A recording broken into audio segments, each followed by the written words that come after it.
February the 2nd, 2009. Well, you know, I'm back at Enid now. Never did really like that hospital custodial job. I suppose I was just a little bit goody-goody in my thinking, but I didn't like handling all the dirty stuff. But it was a job, and I was grateful for it. But I don't know how I became aware, but I became aware that the Enid White Teen Town was looking for an assistant director. Working with kids. Want to be a teacher. That sounds good. So I got an interview with Mrs. O.C. Ball. Nice lady. Definitely a nice lady. And I kind of think maybe I met Mr. Ball in connection with that interview. Can't say that for sure, but I think so. All I can tell you is that both Mr. and Mrs. Ball were vitally interested in making that teen town a success. But Mrs. Ball was the director. It was her baby.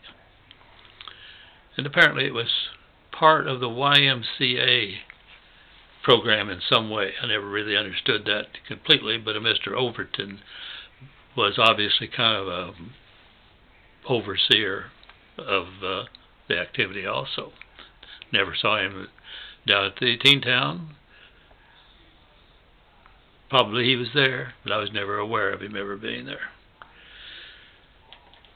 Got the job, and I don't know whether it was volunteered or she asked about Mrs. Riggs. And when it was all said and done, Donna didn't get paid much, but we both got hired. I was the assistant director, which I realized was primarily you're the bouncer, and you run the snack bar. But hey, it's held right on the square that my family used to go and sit on the side of the street while Dad was at the pool, all having a pool game, and watch the boys and girls and the men and women walk around the square and come out of the businesses and so on. And the old post office was teen town.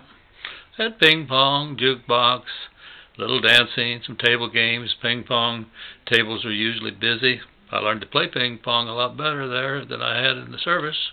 Got to where I'd play a lot of the kids left-handed because I'm trying to let them have a chance. Sometimes I'd even play right hand, left hand. Donna said to show off. Okay, probably was.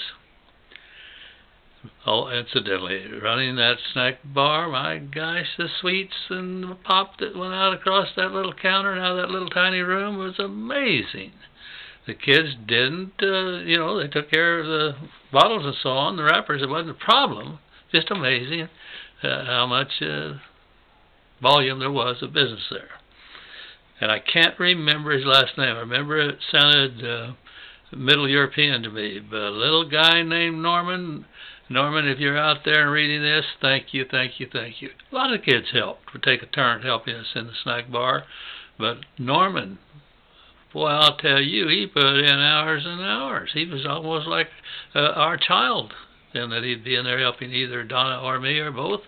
Sometimes you get three in there, but most of the time it'd be Donna and him or me and him. Well, lots and lots of kids. And I'm ashamed at how few names I can recall. And particularly ashamed of the fact that much later in Korea, I'm going to be really giving the cook's tour of the front by members of the Field Artillery Unit out of Enid, Oklahoma, the members who were former Teen Town members. But I can't pull those names up. Do remember Chub Gorey, remember my cousin Bobby Taylor, his buddy Gib Rainey, and I can see another face of Gib Rainey, cannot call the name. Well, there never was any real big trouble. If Mrs. Ball asked somebody to leave, they, out of respect, left.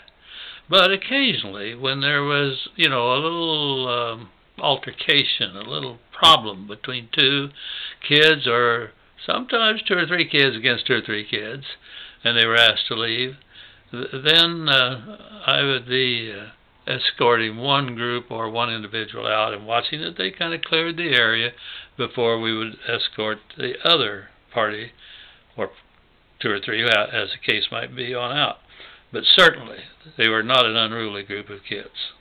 I think they appreciated what Mrs. Ball was providing for them. And looking back again, as part of that racial thing that I just accepted, it was a white team down. Didn't see any blacks. I don't think there are any browns in there. I don't remember any browns. But if they were accepted into the white teen town. Well, some time went by, and I said to Mrs. Ball, you know, would you consider letting me form a softball team with kids from here and see if I can get them entered into either the church or the industrial league? And, you know, softball requires some skill as pitchers and catchers, and I'd catch and I'll recruit a pitcher. Well, she thought a little bit about it and said, well, I think that might be a good idea, but I have no budget for balls, bats, gloves, uniforms. Oh, Miss Ball, we don't need those. We don't have to have uniforms, and we can come up, guys and I, with some balls, bats, gloves. Okay. Well, then I went and asked Harold Buck Bowers, who had been the best pitcher, in my opinion, of the pitchers that pitched for University Place Christian Church. Talked to him about it.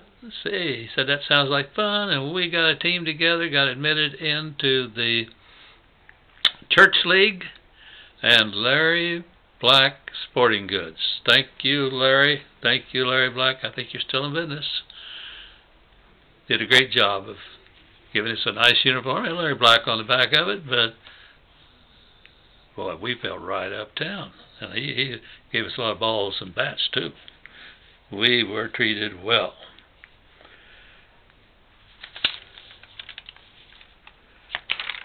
Great place to work. Great lady to work for. And her husband is a great fellow to be around.